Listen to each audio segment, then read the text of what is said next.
professora. Oi, Rô. Obrigada pelos livros, viu? Ah, imagina. Foi muito legal. Vai ser de bom uso. Quando eu tiver mais, eu mando, tá? Ah, ótimo. Obrigada. Vamos lá, então. A gente vai começar a aula com a correção da unidade 1 de direito constitucional, tá? Que era uma petição inicial, igual a gente fez na parte de direito civil, tá? Só que aqui a gente tinha que trabalhar com a Lei 9.099 de 95, que é a lei do JEC, do Juizado Especial Cível, tá? Então, eu vou compartilhar aqui com vocês para a gente dar uma olhadinha nessa peça, tá? Então, aqui a gente tem uma estrutura da peça. Então, vamos lá. Essa peça, ela tinha que ser endereçada para o Juizado Especial Cível de Taubaté. Porque quando a gente fala de ações que envolvam relações de consumo, a ação normalmente ela é proposta no domicílio do autor, tá? Então, por esse motivo, a ação está sendo proposta no domicílio da autora, e aí o próprio problema já informa que ela reside em Taubaté, tá? Assim como a gente conversou durante a peça da esfera civil, aqui a gente também tem uma tramitação prioritária, porque a dona Maria é idosa, tá? Então, também tinha aí que informar que a gente tem uma tramitação prioritária dos mesmos moldes que a gente falou de tramitação prioritária na civil. Tem a opção de colocar aqui, como tem a opção de colocar o tópico lá embaixo falando da tramitação prioritária. Mas essa tramitação prioritária tem que existir, tá? Então, a comarca é a de Taubaté, porque a gente vai mover a ação no domicílio da autora, e a autora é idosa, como o próprio problema diz, tá? No preâmbulo, a ação vai ser proposta por Maria e Ana. A Maria não está representada pela Ana, tá? Ambas são autoras dessa ação. Porque a dona Maria, ela sofre lá um preconceito, né, tendo em vista a idade. Por esse motivo, a Ana é chamada, e aí as duas sofrem essa coerção moral que acontece, tá? Então, por esse motivo, a Maria e a Ana vão, então, figurar no polo da demanda. A gente não tem as informações delas, a gente só sabe que a Maria é tradutora e que a Ana é professora, são as únicas informações que a gente tem, tá? Então, por esse motivo, nas demais informações, a gente não vai colocar nada. Vamos trabalhar com o X, tá? Vamos deixar que ambas são de Taubaté. O problema também não fala se elas são residentes e domiciliadas no mesmo endereço. Então, vamos deixar o endereço de cada uma separado, tá? O problema fala que elas são representadas por seu advogado. O problema informa que ele é um advogado só. Vou até pegar o nome dele aqui. É o Josué, tá? Então, como elas são representadas por um único advogado, a gente pode colocar aqui ambas representadas por seu advogado, tá? Então, é um advogado só para as duas. Aqui é uma ação indenizatória de repetição de indébito, porque o débito foi cobrado de forma indevida, cumulada com uma obrigação de fazer, que é a instalação, com pedido de uma tutela liminar, para que essa instalação seja feita antes da análise do mérito do pedido, tá? Algumas pessoas me procuraram durante a semana dizendo assim, eu tô com muita dificuldade de identificar a tutela. A gente precisa lembrar como que a gente trabalha com identificação de tutela. Então, a gente precisa lembrar que tutela cautelar, ela é normalmente pedida quando a gente tem questões para serem discutidas a título de processo. Então, se eu preciso de uma antecipação de provas, por exemplo, eu vou pedir por meio de uma cautelar. A tutela antecipada, ela se confunde com o mérito. Então, o que eu peço na tutela, normalmente é o que eu vou pedir no meu mérito. Então, por exemplo, se eu vou pedir um medicamento, e eu preciso que esse medicamento seja entregue o quanto antes, é o único pedido que eu tenho, é a entrega do medicamento. Então, a tutela antecipada, ela acaba se confundindo um pouco com o mérito. E a liminar, a gente solicita ela quando o réu ainda não foi citado. E aí, o réu ele já é citado do processo e da liminar, tá? Então, é claro que tem outras diferenças entre elas, aqui são diferenças básicas que eu estou dizendo, tá? Mas a gente precisa lembrar dessas diferenças de tutelas. Isso é importante, tá bom? A empresa é a Zumbi Telefonia, a gente também não tem os dados da empresa, tá? Então, também não vamos inventar informações. Tudo bem com relação ao endereçamento e ao preâmbulo? Sim. Sim, Sim, prof. Tá. professora, só Oi. fazer uma colocação aqui, como ele fornece, o problema fornece o nome do Josué, do advogado, eu posso iniciar Josué X, na verdade aqui nem precisa, né? Só vou colocar como procuração aqui, em anexo, né? só procuração em anexo. Aí lá embaixo a gente vai colocar o nome dele, tá, Anderson? Ah, legal, obrigado, professor. Nada. Fatos. Fatos é resumo do problema, tá? Não esqueçam de substituir o nome dos personagens por autor e réu, requerente ou requerido, tá? Não esqueçam de fazer essa troca. Então, fatos, resumo do problema, não vamos nem discutir isso. Tutela. A tutela liminar aqui é para que o serviço seja instalado. Então, o que a gente tem que pensar aqui? Se eu for aguardar o juiz julgar esse processo para verificar se realmente é uma repetição de indébito ou não, se há uma obrigação de fazer ou não para instalar o serviço, demora muito, tá? Então, gera um periculo in mora, que é o perigo da demora. Então, por esse motivo, a gente precisa que seja feita a instalação. Não é uma tutela antecipada, porque o meu pedido da tutela não se confunde com o meu pedido de mérito. O meu pedido de mérito é, além da liminar, a repetição de indébito, a obrigação de fazer indenização. Então, por esse motivo, não é tutela antecipada. Também não é cautelar, porque não envolve questões processuais, envolve questões materiais. Como o réu ainda não foi citado, a gente vai falar de liminar. Então, por esse motivo, a gente pede uma tutela liminar, com base no artigo 300, que é o artigo que traz o rol das tutelas, lembrando do periculo in mora e lembrando do fumus boniuris, tá? Então, a gente precisa lembrar dessas duas informações que nós já tínhamos trabalhado com elas lá quando a gente fez a petição inicial cível. A gente trabalhou com o artigo 300 e trabalhou com o periculo in mora e com fumus boniuris. Aqui a única coisa é que a gente vai fazer esse pedido da instalação. E a tutela sempre vem antes do direito, tá? Tudo bem com a tutela? Sim. Sim, tá. Do direito. Então, no direito, a gente tem que trabalhar com o artigo 96 do Estatuto do Idoso, porque a dona Maria sofre uma discriminação em relação à idade. Eles informam lá que a filha precisa assinar o contrato porque ela já tem uma idade avançada, é grupo de risco da Covid, e aí ela pode falecer no decorrer do contrato, e por esse motivo precisa da assinatura da filha, então ela sofre uma discriminação. A gente tem a questão da compra casada. A compra casada, o CDC proíbe que ela exista, tá? A gente não pode obrigar que você compre além daquilo que você está querendo. Então, se você quer comprar um celular, a empresa não pode querer junto embutir uma garantia ou um seguro, tá? Essas informações têm que ser passadas. E, além disso, danos materiais, com base no artigo 51 do CDC, porque a gente teve ali pagamentos que foram realizados e cobranças que foram feitas de forma indevida, tá? Então, por esse motivo, artigo 51 do CDC. Esses 3 artigos têm que constar do seu direito, assim como o artigo 300 tem que constar na sua tutela, tá? Então, tem que constar esses 3 artigos e tem que constar o artigo 300 na tutela. Tudo bem no direito? Sim. Tá. Sim.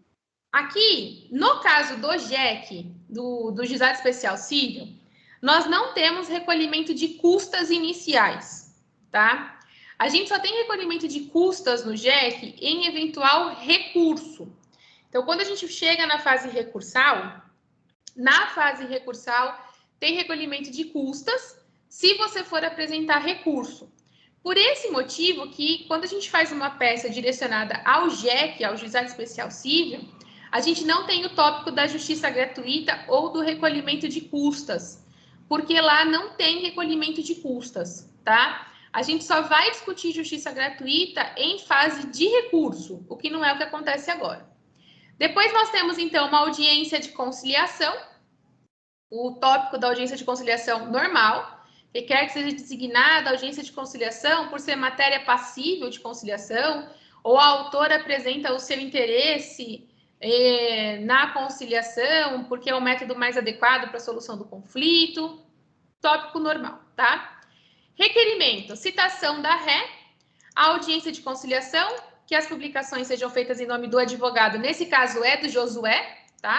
Então, as publicações aqui é no nome do Josué.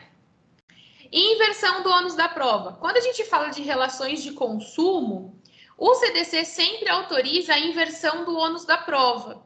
Então, a gente precisa requerer isso. E a gente sempre vai colocar isso em requerimento, né? Então, informar que o consumidor, ele é a parte hipossuficiente da relação. Por esse motivo, a inversão do ônus da prova. Pedidos. A concessão da liminar, a procedência dos pedidos, a indenização por danos morais no valor não inferior a 20 mil, que é o que o problema fala, a condenação da empresa ré em danos materiais de 1.000, além de 2.000 de lucros cessantes, a repetição de indébito de 2.000, porque é 2 vezes 1.000 pela taxa da instalação, e a condenação da repetição de indébito de 4.000, que é 2.000 da compra casada, bem como R$ 800 referente às mensalidades cobradas de forma indevida. Nesse problema, como a gente tem valores no enunciado, a gente vai trabalhar com os valores que o enunciado apresenta. Se nós não tivermos valores, a gente não coloca. Aquilo que a gente já tinha conversado também na outra aula. A gente não pode inventar valores, tá? Aqui eu deixei entre parênteses a conta, só para vocês saberem o que é, tá? Mas na peça vocês não vão colocar isso, só vai colocar os 200 mil reais aqui, os 4 e o 800.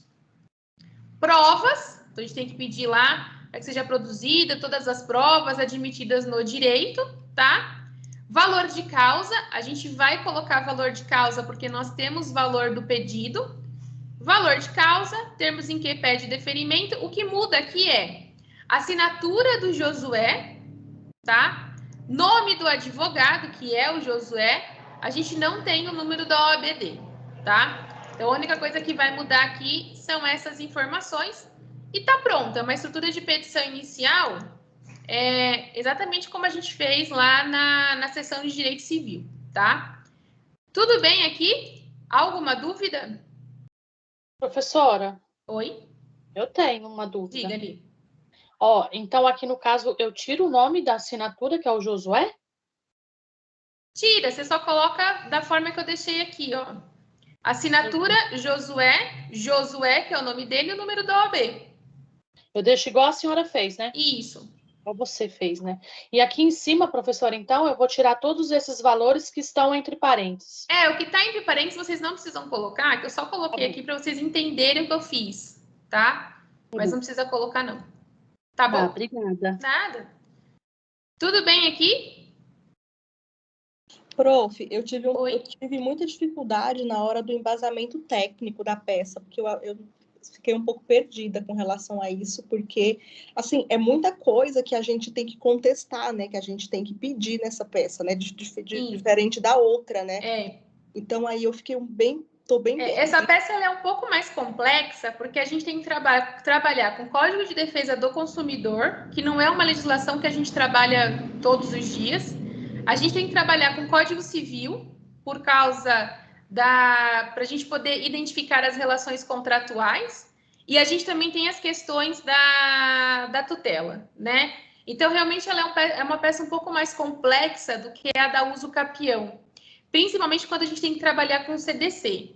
Aí, quando a gente trabalha com CDC, a gente sempre tem que lembrar que o consumidor é a parte hipossuficiente, lembrar da inversão do ônus da prova, que é muito importante, lembrar das obrigações que o fornecedor tem perante o consumidor, e aí saber trabalhar com o CDC, que às vezes é uma dificuldade que a gente tem, porque não é uma legislação assim habitual do dia a dia. A gente trabalha muito mais com direito civil, muito mais com o Código Civil do que com o próprio CDC.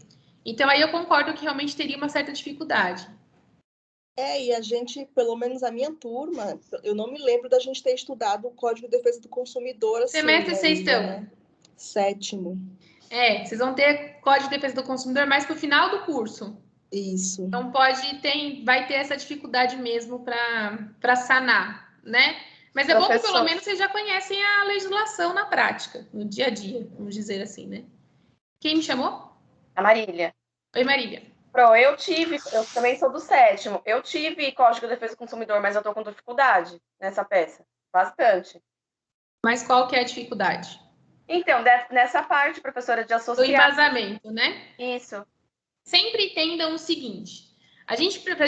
Para ficar claro para vocês, quando que vocês vão ter que usar direito civil, Código Civil, e quando vocês vão ter que trabalhar com CDC. Vocês precisam ter claro na mente de vocês a diferença entre relações civilistas e relações consumeristas. As relações consumeristas, ela acontece quando o fornecedor, ele faz aquilo todo dia de forma habitual. Então, vamos trabalhar com um exemplo. Quando eu vou na Renner e compro uma roupa, ali foi criada uma relação de consumo. Por quê? Porque a Renner faz aquilo todo dia. A Renner vive daquilo. Tá? Quando quando meu vizinho está vendendo o carro dele e eu compro o carro dele, ali não é uma relação de consumo, ali é uma relação civilista. Porque o meu vizinho não faz aquilo com habitualidade, o meu vizinho faz aquilo uma vez ou outra quando ele quer vender o carro dele. Então, essa é a primeira diferença que a gente tem que ter. Quando que a gente vai trabalhar com CDC, quando que a gente vai trabalhar com o Código Civil. Nesse caso, fica claro que é uma relação de consumo que está sendo criada, né? Afinal de contas, a Zumbi Telefonia vive disso. Então, por esse motivo, é uma relação de consumo. Aí a gente precisa lembrar um pouco daquilo que a gente escuta todos os dias na televisão. Alguns falam de forma correta, outros não. Mas a gente já escutou na televisão alguma vez de que, quando eu vou comprar um colchão, não podem querer me vender junto uma garantia, que é a famosa venda casada. Quando o consumidor é cobrado de forma indevida, ele tem o direito de receber em dobro. Então, essas situações são mais costumeiras no nosso dia a dia. Para você saber lidar com isso, eu nunca sei como procurar isso na legislação, por exemplo, né? Tem muito aluno que fala isso para mim. Eu entendo, eu sei aonde que eu tenho que ir, mas eu não sei como procurar isso na legislação. Vocês precisam saber trabalhar com os índices do código. O código, tanto o Código Civil, o CPC, CDC, tanto faz. Eles têm 2 índices. Eles têm os índices por ordem alfabética, que é o último índice do código, e ele tem o índice sistemático, que é o primeiro índice do código. O índice sistemático é o que te ajuda, tá? No índice sistemático, vocês têm todos os títulos que tem naquele código, todos os temas, o que você pode encontrar por ali. Então, se você leu o problema e você identificou, poxa vida, ela pagou uma coisa que ela não deveria ter pago, e é uma relação de consumo, o próprio índice do CDC já te levaria para essa cobrança indevida, tá? Então, saibam trabalhar com os índices. Por isso que eu sempre digo que não adianta vocês quererem usar os códigos digitais. Vocês precisam usar os códigos físicos. Porque na hora da peça prática, é o índice que te salva. E no digital, a gente não tem esse índice. Então, a gente tem que tomar cuidado com isso, tá? Então, são algumas dicas. No mais, gente, é prática. É pesquisar, é procurar. No começo é muito difícil, mas daqui a pouco vocês vão começar a enxergar todas essas divisões da legislação e aí fica mais fácil essa pesquisa, tá? No mais, é prática mesmo. A gente não tem aí maiores segredos. Leitura de jurisprudência, que ajuda muito, tá? E leitura de doutrina, que também ajuda muito. Tudo bem aqui? Sim. Sim? Então tá. Com isso, a peça está pronta para protocolo, tá? Então, a gente fecha a sessão 2 de Constitucional, sessão 1 de Constitucional. Peça pronta para protocolo no máximo até terça-feira que vem, tá?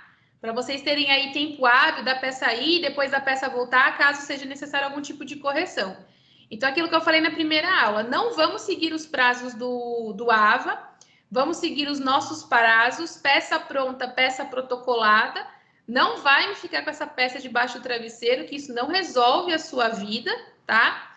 Então, acabamos de fazer a correção, faça aí os ajustes que você achar necessário na sua peça e protocole no máximo até a próxima semana, para a gente ter tempo hábil da gente correr com o restante, tá? Professora, eu não protocolei nem a primeira, porque eu estou insegura. Maria, protocola, você vai perder o prazo. Eu Protocola. vou protocolar as 2 sexta-feira, professora. Não, você vai protocolar uma hoje e outra sexta. Sexta. Tá. A de hoje, você só espera os representantes de sala darem feedback aí do que eu conversei com o Thiago e protocola essa peça. Não fica dormindo com ela, não. Porque senão você vai acabar perdendo prazo, aí você perde prazo, perde nota. É um trabalho violento. Pai, mãe, tá? irmão. Diga, Ju. Dos contatos. Professora, eu sou aluna nova. É a primeira... Estou participando da aula hoje a primeira vez. E qual que é o prazo para postar, para protocolar essas Ju, petições? é assim, o prazo fatal, que se você não protocolar, cai um raio nas nossas cabeças, é dia 19 de outubro, é uma coisa assim, tá? Só que a gente está fazendo o seguinte, Ju, a cada aula eu corrijo uma peça. A peça está corrigida, você protocola. A gente não vai deixar para protocolar em outubro. Entendi. Tá? Então, aqui a gente já fez 2 peças. Essas 2 peças já estão prontas para protocolo. Tá. Professora, como que eu posso fazer para correr atrás do meu prejuízo dessas 2 peças? Deixa eu ver aqui.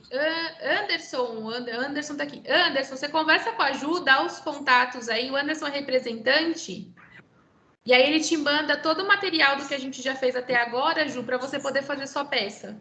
Ah, tá. Eu acho até que ele já me mandou, viu, professora? Já? Então, as aulas são gravadas, ele deve ter te mandado o link das aulas. Os materiais que eu liberei de estudo, tá? Certo. Monta as 2 peças, Ju, e manda. Não fica segurando elas, não. Tá, pode deixar, professora. Tá bom? Obrigada. Bem, hoje, então, agora a gente vai olhar a confecção de contestação, porque a contestação refere-se à seção 2 de Direito Civil, tá? Então, eu trouxe aqui algumas informações sobre contestação para a gente dar uma olhadinha de forma rápida, sucinta, porque, em regra, vocês já aprenderam a teoria da contestação. O que nos interessa é a gente verificar a estrutura dela, tá? Então, a contestação refere-se à resposta do réu aos pedidos que foram alegados pelo autor em petição inicial.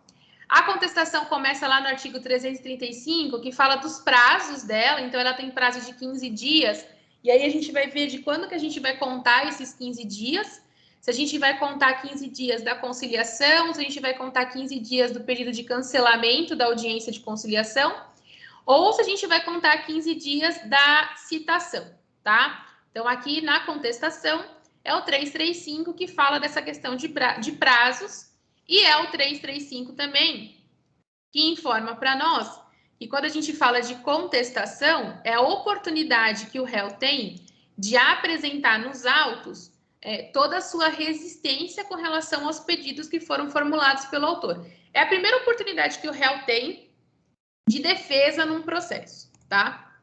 A contestação, ela tem um princípio da eventualidade.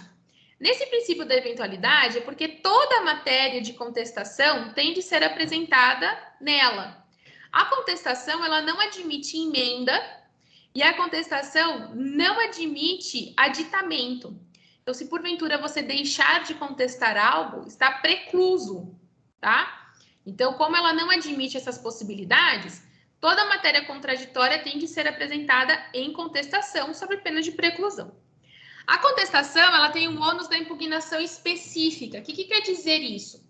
Tudo aquilo que você quiser impugnar com relação à petição inicial tem que ser feito em contestação, tá? E não pode ser feito também de uma forma genérica. Eu vou mostrar para vocês como que a gente impugna os elementos que foram apresentados na petição inicial em contestação. Se você deixar de impugnar alguma coisa, presume que você concordou com aquilo que foi apresentado. Então, a gente vai verificar daqui a pouco como que a gente faz essa impugnação, como que essa impugnação precisa aparecer na sua contestação. E a gente também não pode ter uma contestação por negativa geral. Contestação por negativa geral, ela só é feita por advogado dativo, defensor público e curador. Contestação por negativa geral, advogados que são contratados não podem fazer esse tipo de contestação, porque presume-se que você tem contato com o seu cliente, presume-se que você tem contato com o réu, para que ele possa te passar as informações. Então, a gente não pode trabalhar com contestação por negativa geral, tá? Então, lembrar que a gente tem que contestar todos os tópicos da inicial, tem de impugnar e a gente não pode fazer contestação por negativa geral. A contestação, ela tem dois tipos de defesa. Ela tem uma defesa de mérito, que discute a relação de direito material, e ela tem uma defesa preliminar, que é uma defesa processual, que são as preliminares de contestação. A defesa de mérito, ela vai discutir direito material. Então, é na defesa de mérito que eu vou dizer que aqueles pedidos que estão sendo apresentados pelo autor não possuem fundamentação, que aqueles pedidos apresentados pelo autor não possuem provas. Ou seja, na defesa de mérito, eu vou atingir aquilo que o autor está pedindo a título de direito material. E aí é onde eu posso apresentar fatos impeditivos, modificativos ou extintivos. Esses fatos, eles são apresentados quando eu tenho elementos para isso. Se o autor, por exemplo, está me fazendo uma cobrança de algo que eu já paguei, então eu posso alegar um fato extintivo, dizendo que, olha, você está me cobrando uma coisa que eu já te paguei. Está aqui o comprovante de pagamento e o assunto está encerrado, tá? Então, essas questões impeditivas, modificativas e extintivas podem ser apresentadas em contestação na defesa de mérito, tá?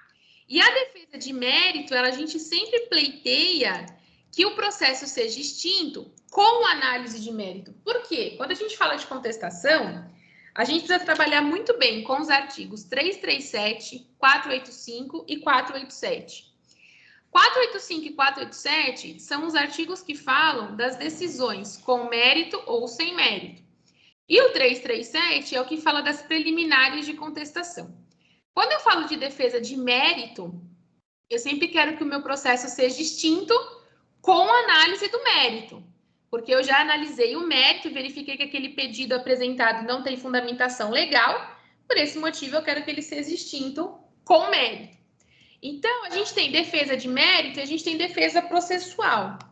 A defesa processual, ela vai impugnar a relação processual.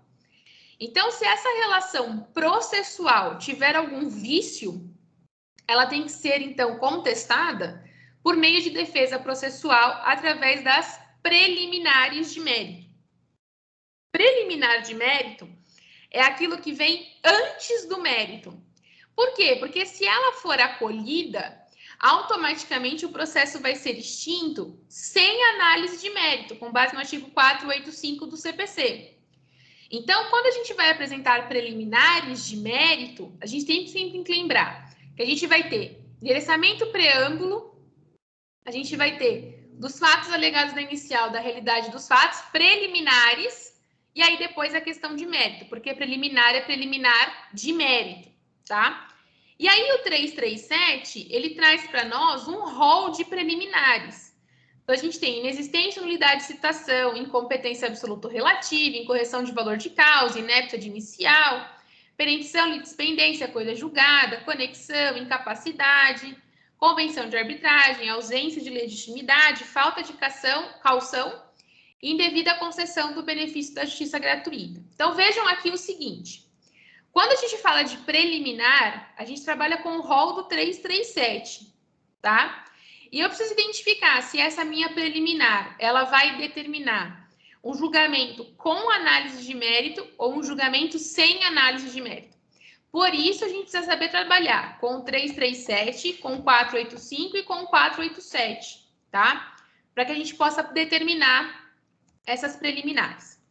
Então, em contestação, a gente vai apresentar sempre fatos, e vamos impugnar os fatos que estão constando da inicial, tá? Verificar se existe alguma possibilidade de reconvenção e fazer o pedido de provas. Então, aqui foi só um panorama geral de quais são a parte teórica da contestação, para a gente trabalhar agora com a estrutura dela, tá? Tudo bem aqui? Sim. Então, tá bom. Vamos ver agora, então, a estrutura de contestação. Endereçamento. O endereçamento, normalmente, a gente pega essas informações da petição inicial ou do problema, tá? Normalmente, o problema vai trazer um número de vara e uma comarca. Se o problema não trouxer, a gente continua trabalhando com o X, tá? Na contestação, a gente tem um ponto diferente, que a gente tem endereçamento, número de processo e depois o início de preâmbulo. Então, na sua contestação, sempre trabalhe com endereçamento, aproximadamente de 3 a 5 linhas, número de processo. Se a gente não tiver um número de processo, processo número X, X, X, mais aproximadamente 3 a 5 linhas, e a gente começa o nosso preâmbulo pela qualificação do réu, tá? Então, aqui o nosso endereçamento ele é um pouquinho diferente, porque a gente tem número de processo que a gente não tem na inicial. Qualificação do réu ou preâmbulo é exatamente igual petição inicial, tá? A única diferença é que na petição inicial a gente começa com o nome do autor, aqui a gente vai começar com o nome do réu, tá? Então, vamos qualificar o réu da mesma forma que a gente qualificou ele, com base no 319.2 do CPC. Vamos colocar os dados do advogado, como a gente também fez em inicial. A diferença aqui está no seguinte: a inicial, a gente ajuiza. A contestação, a gente apresenta. Então, a gente vai apresentar contestação, a ação movida por o nome do autor devidamente qualificado. Então, aqui a estrutura de preâmbulo é a mesma de preâmbulo que a gente tem na inicial. A única diferença é que aqui a gente vai apresentar contestação e o autor, a gente não vai precisar qualificar ele. Tá? A gente não tem diferenças de preâmbulo aqui. Com relação aos fatos, a gente também tem uma modificação. Na inicial, a gente coloca assim, dos fatos, e relata o problema. Na contestação, a gente tem 2 tópicos. A gente tem dos fatos alegados na inicial e da realidade dos fatos. São tópicos distintos. Então, a parte dos fatos, ela é dividida em 2. Nos fatos alegados na inicial, você sempre vai colocar a parte do problema que for favorável ao autor. Então, leia o problema. O que for favorável ao autor, você vai colocar em fatos alegados na inicial. Porque seria aquilo que está sendo narrado na inicial. Então, quando a gente fala de fatos alegados na inicial, é tudo aquilo que é favorável ao autor, tá? Dos fatos é tudo aquilo que é favorável ao réu. Resumindo, é cópia do problema, só que dividido em 2. Em um ponto você coloca aquilo que é favorável ao autor e no outro ponto você coloca aquilo que é favorável ao réu. É só isso que muda, tá? Então, a gente tem endereçamento, número de processo, preâmbulo que começa pelo réu, nós vamos apresentar contestação, e depois a gente tem o nome do autor da ação, dos fatos alegados na inicial e da realidade dos fatos. Tudo bem até aqui? Sim. Sim? Tá. Professor, Oi. uma dúvida. Aqui a gente vai fazer como se fosse o advogado da Capitu, né? Isso.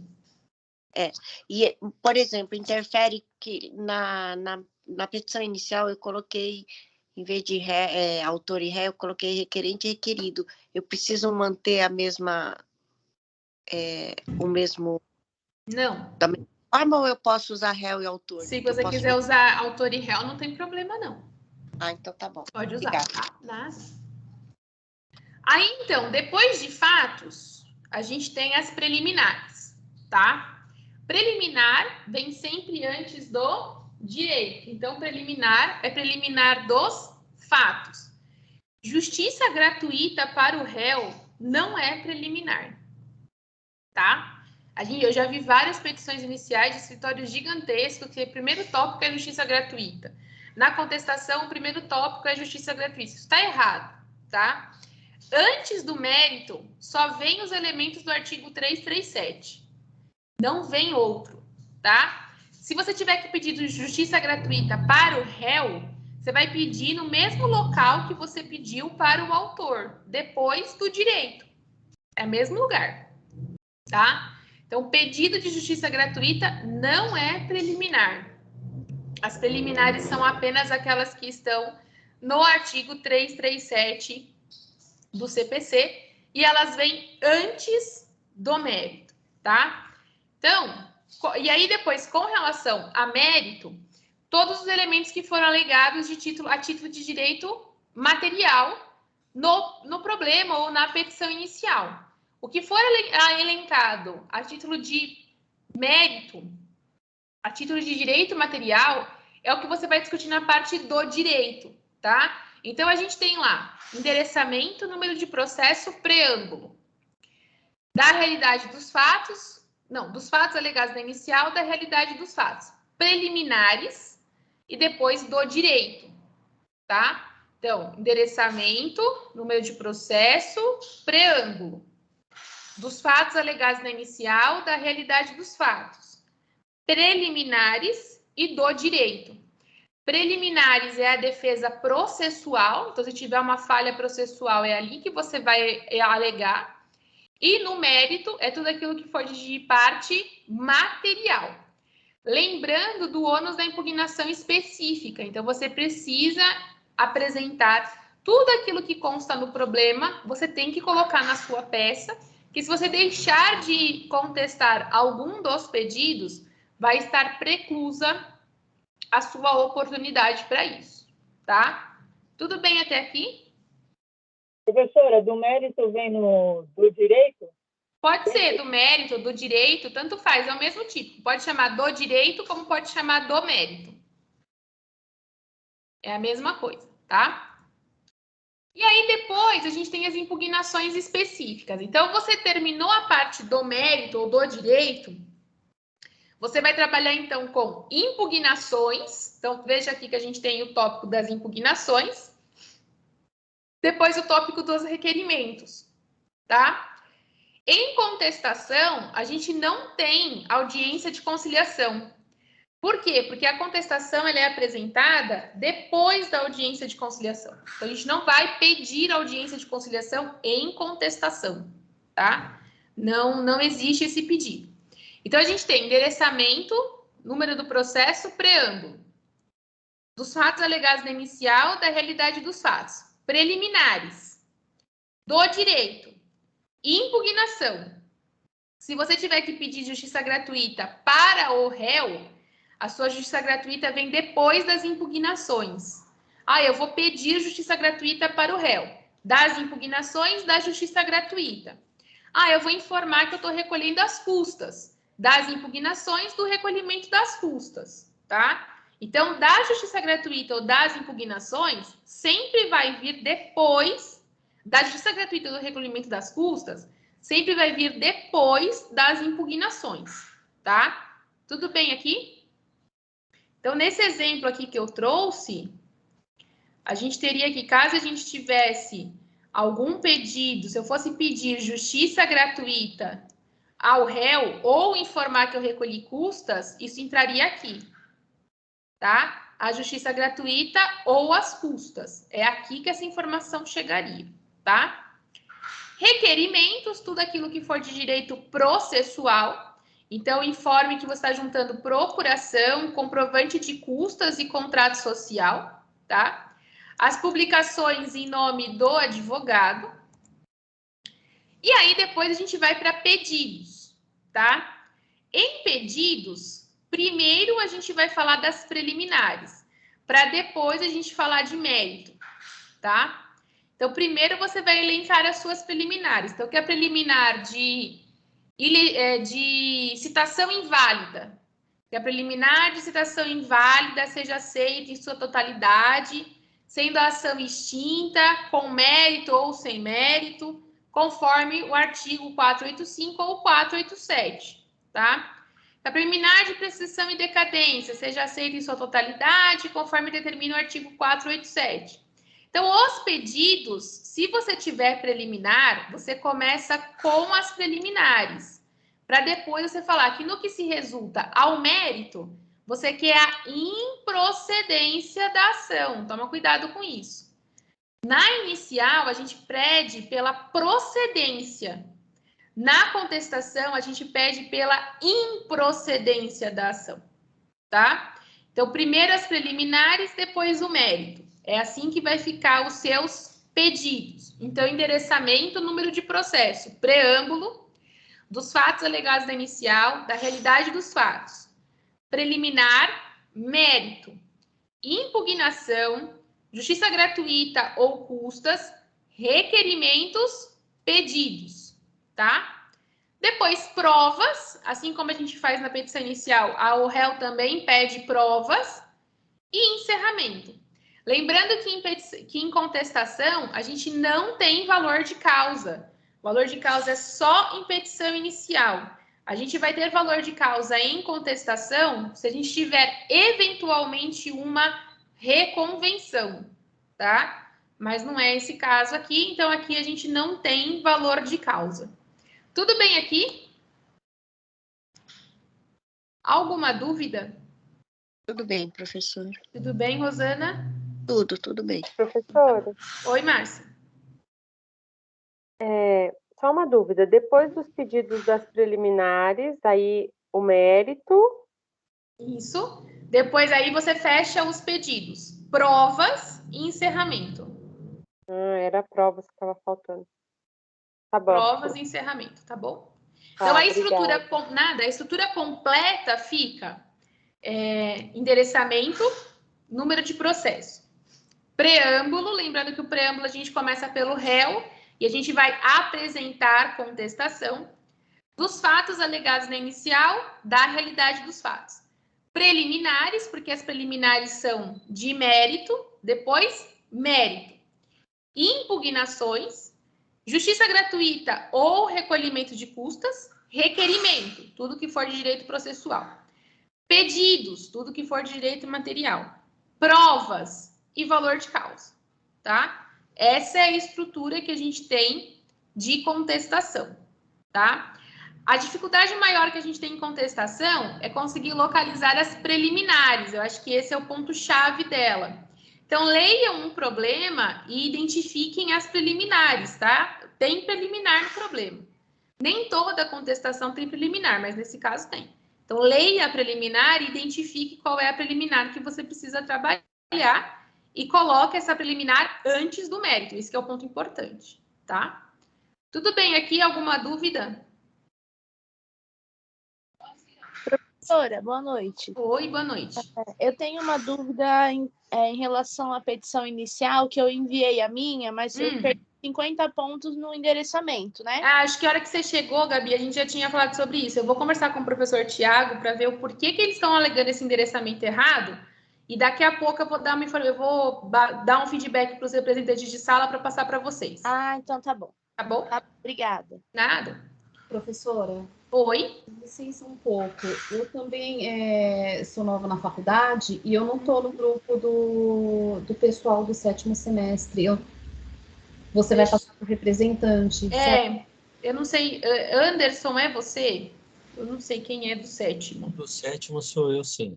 Ah lá, pronto. Deuzila. Ah lá, Anderson, tem pessoas à sua procura. Tá, eu vou fazer só o seguinte, esperar a senhora encerrar a gravação, tá, né, para não ter risco, aí eu passo o número do meu WhatsApp aqui. Fechado. Então, só vamos terminar, então, a estrutura de peça e a gente já passa essas informações, tá? Obrigada. Oi, Marília, nada?